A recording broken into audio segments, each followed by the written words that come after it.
गांव के एक कोने में रामू अपने खेत में मेहनत से काम कर रहा था, जबकि जमींदार बलदेव सिंह अपनी हवेली में आराम फरमा रहा था। रामू अपने खेत में पसीना बहा रहा था, तभी अचानक एक नौकर जमींदार का संदेश लेकर आया, इस साल लगान दोगुना कर दिया गया है। क्या? रामू चौंक गया और चिंता में पड़ गया, इतनी बड़ी रकम वह कैसे चुकाएगा। घबराकर वह अपने साथियों के पास गया, लेकिन हर कोई जमींदार के डर से कुछ भी बोलने से कतराने लगा। हारकर रामू भारी मन से जमींदार की हवेली पहुंचा और रहम की गुहार लगाई, साहब इतनी बड़ी रकम मैं कैसे दूं? थोड़ी रहम कीजिए। लेकिन जमींदार ठहाका मारकर हंसा और गरजते हुए बोला, अगर लगान नहीं दिया तो जमीन मेरी होगी। रामू को मानो किसी ने धरती में गाड़ दिया हो। भारी कदमों से वह घर लौटा, लेकिन उसकी पत्नी ने हिम्मत नहीं हारी। हम कोई न कोई रास्ता जरूर निकालेंगे, उसने विश्वास से कहा। अगले दिन रामू गांव के सबसे बुजुर्ग और समझदार व्यक्ति दादू जी के पास गया।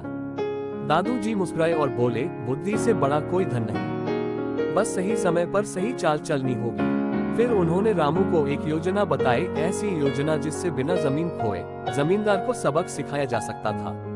अगले दृश्य, रामू ने गांव के सभी किसानों को इकट्ठा किया और गरजते हुए कहा, अब और नहीं, अगर हम एक हो जाएं, तो जमींदार भी हमारा कुछ नहीं बिगाड़ सकता।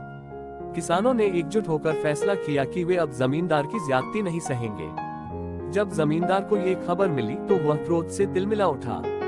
अगले ही दिन वह गांव में आ धमका और चिल्लाया, तुम सब मेरे हुक्म के खिलाफ जाने की हिम्मत कैसे कर सकते हो। लेकिन इस बार किसान डरे नहीं। रामू आगे बढ़ा और सीधे जमींदार की आंखों में देखते हुए बोला, अगर हम सब मिलकर खेतों में काम न करें तो तुम्हारी अमीरी भी खत्म हो जाएगी। सोच लो, फैसला तुम्हारे हाथ में है। जमींदार सकपका गया। पहली बार उसने किसानों की शक्ति को महसूस किया। अगर वे बगावत कर दें तो उसका सर्वनाश हो जाएगा। आखिरकार जमींदार को झुकना पड़ा। उसने भारी आवाज में कहा, ठीक है, इस साल का लगान माफ।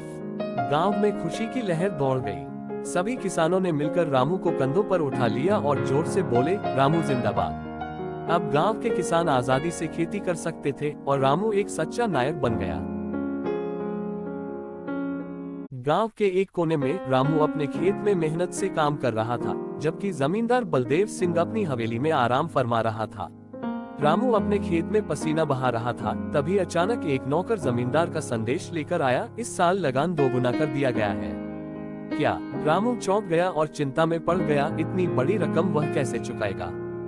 घबराकर वह अपने साथियों के पास गया, लेकिन हर कोई जमींदार के डर से कुछ भी बोलने से कतराने लगा। हारकर रामू भारी मन से जमींदार की हवेली पहुंचा और रहम की गुहार लगाई, साहब इतनी बड़ी रकम मैं कैसे दूं?